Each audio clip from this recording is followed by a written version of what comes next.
Bank. Signature Bank, helping local businesses succeed. Member FDIC, Equal Housing Lender. 6:37 Team Hochberg Traffic Center time and Jim Talamonte. Inbound I-57 traffic is barely crawling right now from 159th Street to Sibley. All traffic is forced off inbound I-57 at Sibley due to a major crash. Happened around 3:40 this morning.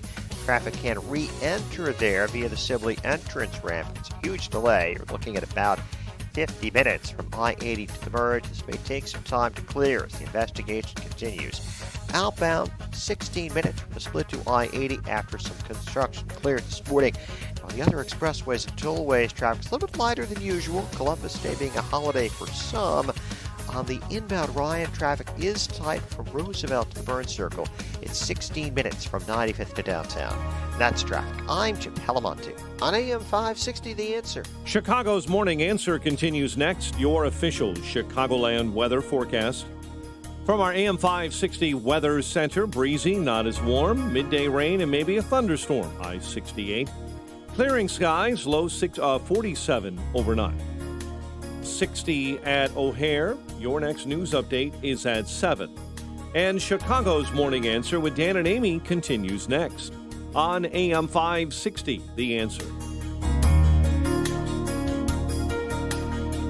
Listen to AM 560, The Answer, online at 560theanswer.com, on the AM 560 mobile app, on your Alexa-powered smart speaker, on TuneIn, iHeart, and radio.com.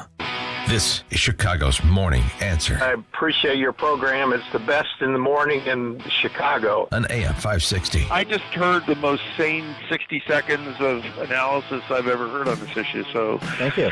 Well done, brother. The Answer. Dan's perfect. Good morning. Amy Jacobson here. Filling in is John Anthony from Black and Right, which is aired right here. Right here? Live on Saturdays. 1 to 3. 1 to 3 p.m. You can call in. Did you get a lot of callers? I do. Good. I do. I get a lot of calls in. And what have you been focusing on lately? Well, a lot of it now has been the pushback against President Trump and why he making the case for him to be president for the next 4 years. That's a lot of stuff that I've been dealing with the last couple of weeks. Well, President Trump, he's clear and free of COVID. He begins campaigning today. He had an event Saturday, but today he's in Sanford, Florida. Then he's going to Pennsylvania and then Des Moines, Iowa. He's immune. On Wednesday. Seems like I'm immune, so I can go way out of a basement, which I would have done anyway, and which I did, because you have to run a country. You have to get out of the basement, and it looks like I'm immune for, I don't know, maybe a long time, or maybe a short time. It could be a lifetime. Nobody really knows, but I'm immune. So the president is in very good shape. He's the antagonizer in chief. I'm telling you, this guy has been able to get under the skin of not just politicians, but media like nobody I've ever seen. That was him last night on Fox News. His doctor said he's no longer considered a transmission risk to others. But what the mainstream media wants is the negative tests. Yeah. They don't want one, they want two negative tests. So with more on that, and the WHO, believe it or not, reversing their decision about lockdowns. They say that they don't work. And you know why? Because they hurt poor people. That's what they came out with over the weekend. That's it? Okay. Well, there's a little more to that. Let's bring back our guest, Dr. Richard Bartlett. He's a practiced medicine, he practiced medicine in Texas for 28 years and served on former Governor Perry's healthcare task force. Good morning, Dr. Bartlett. How are you? Good morning, Amy and John, and good morning, Chicago. Good morning. Yes, so let's start with the WHO. They're saying, they're reversing course now, saying that lockdowns do not work. You've been a proponent of not having any lockdowns ever, correct? Right. I think that there's some winning strategies out there. There is good news, but as far as the World Health Organization goes, it's almost like Simon says. Simon says lockdown. Simon says no lockdown. It's kind of like we've been seeing that with several other people's voices lately, like Fauci, no masks. The public should not wear masks. And then later he says, wear masks. And I'm waiting for Birx to say, she said, don't sing in church.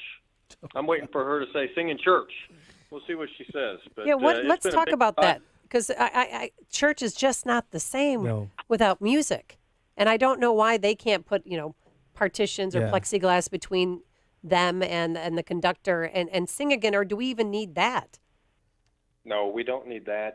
This is ridiculous, really, when you can say, don't wear a mask, and then point at a mask you're wearing and saying, we're wearing this. It's really just a symbol that we're in this together, is what he said. And then do you remember everybody swarming and scurrying to get N95 masks? Oh, yeah. I remember I bought one and I thought I won the lotto. I'm kidding. Absolutely. Do you know why they were using those? Because they might be able to catch small enough particles like a virus that's real small, too small to be caught in a normal mask. And so, anyways, there is good news. Amy, you got some, there's a protocol that we've come up with that's helping people. And I've been treating patients since March using a strategy that's an anti-inflammatory medicine for the lungs called budesonide. That's $3 a treatment. Wow. That takes 5 minutes to use on your couch at home with a nebulizer machine, one of those inexpensive, simple devices that makes a mist out of the medicine, so at least 60% of it will get down in the lungs and counteract a super inflammatory lung disease called COVID. And it helps people breathe. They get to get relief from the shortness of breath and chest tightness. And you add aspirin to that to protect them from clots. You add an antibiotic that's generic called clarithromycin to protect them from double pneumonia, bacterial pneumonia, because if you got a virus, it can lead to a bacterial pneumonia. And you give zinc. And so we've had 0 of my patients die since March. Wow. 0% mortality. And how many patients have you treated? I know in West Texas we've had over 1,000 treated just in West Texas, but it's being used around the world, and the protocol is at budesonideworks.com. The generic medicine is called budesonide. It used to be a brand medicine called Pulmicort, but it's generic now, and that's spelled Budesonide. So budesonideworks.com is the website. But we had a hospital south of San Antonio come across a viral video that I did, an interview that I did that went viral, and they emptied their ICU in 48 hours using this protocol of COVID patients. So that was 4 months. Right. That was 4 months ago. It's still empty. Oh, wow. Can you imagine? Wow. Sorry to interrupt, but can you imagine Chicago's ICUs getting emptied in 48 hours? That would be impressive, and I don't know why more people aren't, privy to this. And you did help me on a personal note because I do have bacterial pneumonia. And what my doctor prescribed was complete opposite of what you did. Of course. And I couldn't say, I was choking on my phlegm. And you helped me because I've been doing the nebulizer, which I had to go to 8 pharmacies to find one because they're sold out. Yeah. And it's helped greatly. So I really appreciate your guidance on that. Well, how were you feeling before this? Were you feeling anxious? Oh, I wanted to die. I'll be honest with you. No, if you can't breathe, you're like, there's no purpose in living. And then you're depressed anyway because of the circumstances with your children being locked in their house and not being able to play sports. But I feel so much better. I did an hour spin class yesterday. You're breathing there. I know, so I could breathe again. But it really, so if you have bacterial pneumonia, at some point in time, did you have COVID? And then it went untreated and then it became bacterial pneumonia? That is probably what happened. If you look at what's happening with this pandemic, it's a virus that's highly contagious. And for 50% of the people, they're going to get this virus and not even know they had it. They'll fight it off. They have no symptoms or mild symptoms. And just like the president, they'll have immunity, which I think is a big plus if you're trying to pick a president right now, to pick one that has immunity to a life-threatening virus for people in their Good point. I think just that by itself would be a good reason to vote for somebody that might live and not die. But hey, Dr. Bartlett, hey, listen, when you look at how early on when COVID hit, how they were just sending people home, hey, wait until you get the symptoms, and then could we have done something better at that point instead of waiting for allowing people to go home, get COVID, and die or come to the hospital on a ventilator? Was there something else we could have done at that moment? And do you think it would have saved more lives? John, I'm going to vote for you to be the health commissioner of Illinois. Because you're asking a question. He's asking a good question. Why aren't they asking that? If you look at Taiwan, 24 million people in Taiwan. And as of August, we're talking 8 months of pandemic that we're going through. They only had 7 people die during the whole pandemic for the whole nation. And you know what? They're right across the water from China, where they're also wearing masks. Yeah. They're also locked down. So the strategy that we've been told and that we've been following, and still is the strategy from the CDC and the local health departments, is if you got mild to moderate symptoms, stay home. Stupid. And if you wait till you got severe symptoms, and then go to the hospital. Probably they're going to check your oxygen, do a COVID test, say, yeah, you got it, but you're not sick enough yet, even though you're miserable. Go home and tough it out with Tylenol. Go home and die. No, Tylenol. Yeah, Tylenol. They'll say take Tylenol, even though that's not FDA approved for COVID. And by the way, and then you feel real bad. Come back and we'll have a ventilator for you. That was the plan at the beginning of this, Money.